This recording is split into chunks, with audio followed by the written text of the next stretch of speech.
Welcome to Episode 12. Choose the correct SAQ for your payment channels. Today, we promise a painless selection method driven by channels, responsibilities, and scope realities so you can pick the right form with calm certainty and defend it under review. The Self-Assessment Questionnaire, SAQ, is not just paperwork. It is a mirror of how payment flows actually work in your environment and which controls are provably yours. When the mirror matches reality, validation is smoother, audit questions are fewer, and leadership gains confidence that evidence will stand up later.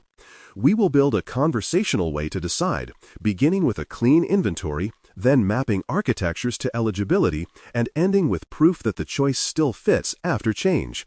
The result is a choice you can say out loud in 1 minute and support with artifacts. That is the goal.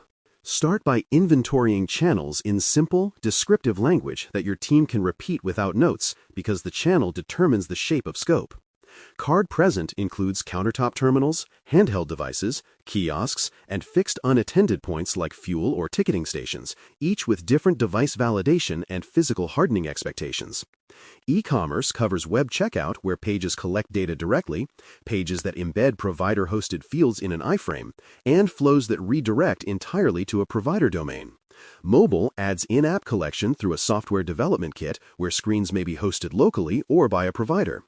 Mail order and telephone order introduce voice, workstations, and call recording controls that must never retain sensitive authentication data after authorization.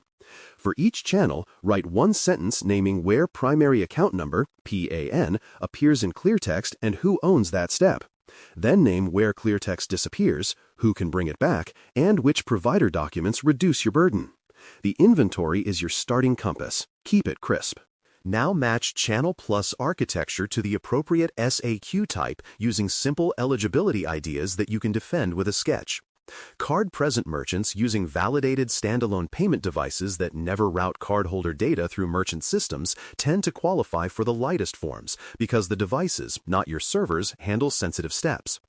E-commerce merchants that redirect to a provider or embed provider-hosted fields inside a secure iframe often qualify for reduced forms when the merchant page enforces script integrity and change control, while fully integrated collection that posts card data to merchant servers points to heavier paths.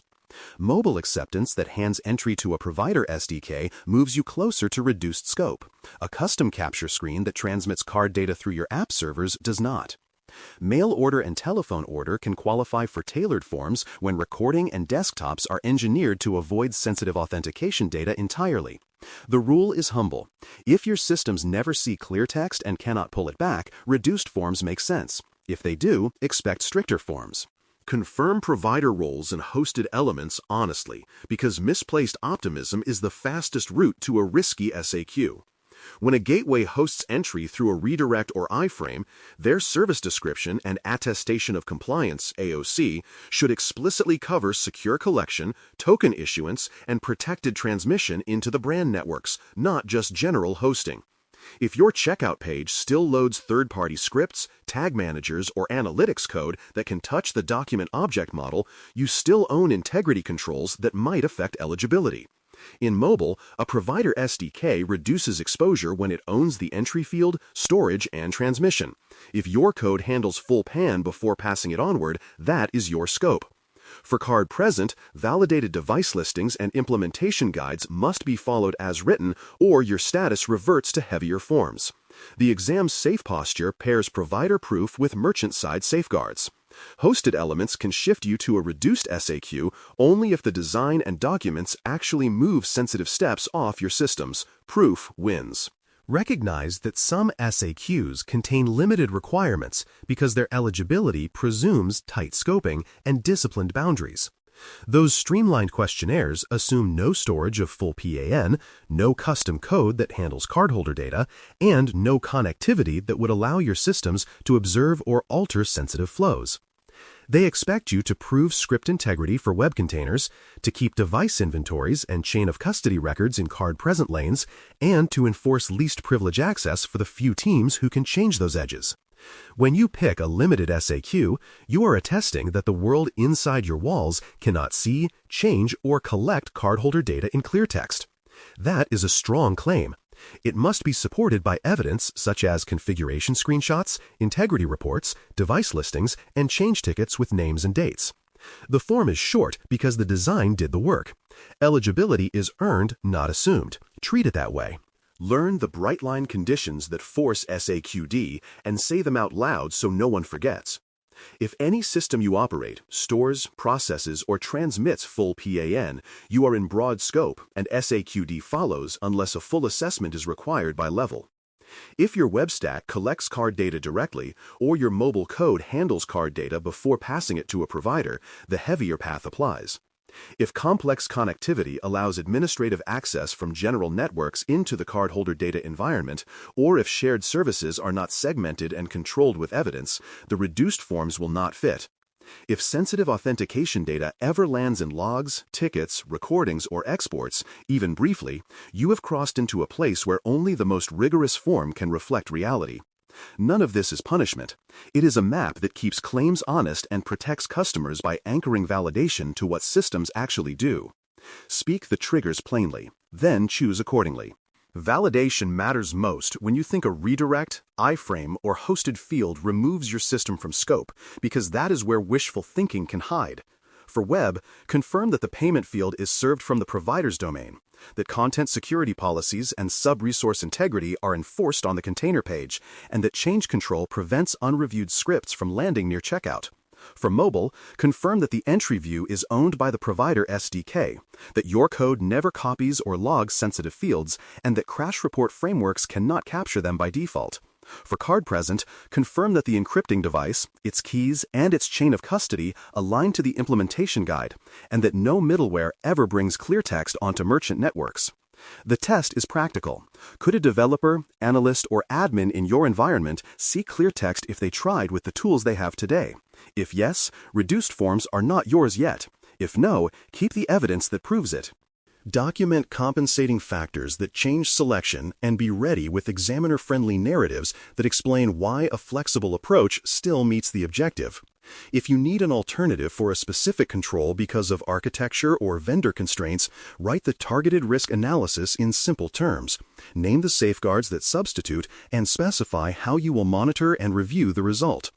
If an iframe model is paired with heavy analytics that you cannot disable, explain the integrity controls that prevent data exfiltration and the sampling you run to verify it.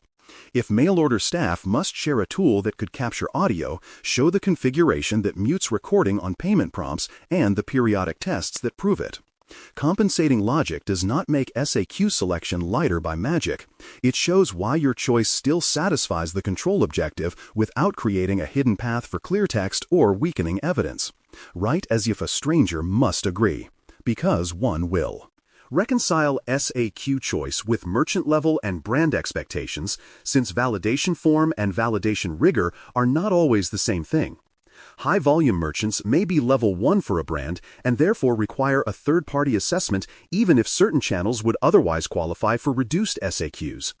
Acquirers translate brand rules into deadlines, forms, and escalation paths, so confirm with your acquirer which instrument applies for your level and channels before you lock your plan. If brands differ, meet the strictest standard and document why other forms are not used in parallel to avoid confusion at attestation. The safe habit is to keep a line on your SAQ decision memo that reads, "Acquirer confirmed instrument on date X for channels A, B, C." It keeps conversation tight. It also prevents surprises when a bulletin changes level boundaries or disclosure requirements. Alignment is part of the choice. Note the difference between merchant SAQ usage and service provider obligations, because providers live under a different lens. A pure service provider does not complete a merchant SAQ. It produces an AOC aligned to the services it offers, often accompanied by a report on compliance, ROC, when tier and reach demand it. If you both accept cards and operate shared services for others, you may produce separate packets: a merchant attestation for your acceptance channels and a provider attestation for what you run on behalf of clients. Tying these together in one memo with clear role boundaries prevents partners from treating a merchant SAQ as a proxy for provider assurance, which it is not. On the exam, the safe answer distinguishes who attests how, to whom, and why. Keep the lanes clean. It pays. Capture evidence locations that support every attested requirement in the chosen SAQ, because selection without artifacts is a promise you cannot keep. For web redirection, keep provider AOCs and service descriptions, plus your own page integrity reports, change approvals, and monitoring logs. For iframes or hosted fields, keep the same plus screenshots that show origins and headers configured correctly. For card present with validated devices, keep solution listings, device inventories, chain of custody records, and daily inspection logs. For mail order and telephone order, keep call recording configurations, muted segment test results, desktop hardening baselines, and agent training acknowledgments that forbid collecting sensitive authentication data. Tie each artifact to the requirement family it supports so a reviewer can follow the thread. Evidence is your friend. Store it where you can find it. Prepare signers by explaining the responsibility statements and legal implications of attestation in calm, clear words before the day arrives. The attester is declaring that the statements are accurate for the period, that evidence exists to support them, and that known exceptions are disclosed and tracked to closure. They are not approving security, but they are speaking for the organization about facts that regulators, acquirers, and partners may rely upon in decisions and disputes. Walk them through the SAQ's declaration language, show where the evidence sits, and explain how exceptions are documented. Then have them read a one-page brief that names the channels covered, the providers relied upon, the dates in scope, and the next renewal window. Confidence is not bravado. It is clarity that matches reality on paper. Schedule annual reassessment or change-driven review to confirm the SAQ choice still fits, because scope drifts quietly when teams move fast. A new marketing script in your checkout, a new payment method in the app, a new store device model, or a shift to a different provider can all flip eligibility. Set a short calendar reminder to reread your SAQ decision memo each quarter and attach provider change notices, architecture diffs, and level updates from your acquirer. If a trigger appears, rerun the selection conversation immediately, update the memo, and adjust evidence intake. The rhythm is simple. Confirm quarterly, reassess on change, and reattest annually with fresh eyes. Small habits protect big promises. To practice selection, pick one live channel today and draft its SAQ eligibility justification in 4 sentences you can say without breathless qualifiers. Name the channel and architecture in sentence 1. In sentence 2, state where PAN appears in clear text and who owns that step. In sentence 3, state why your systems do or do not see clear text afterward and which provider artifacts prove the boundary. In sentence 4, state which SAQ applies, which exceptions exist, and which evidence packets you keep on cadence.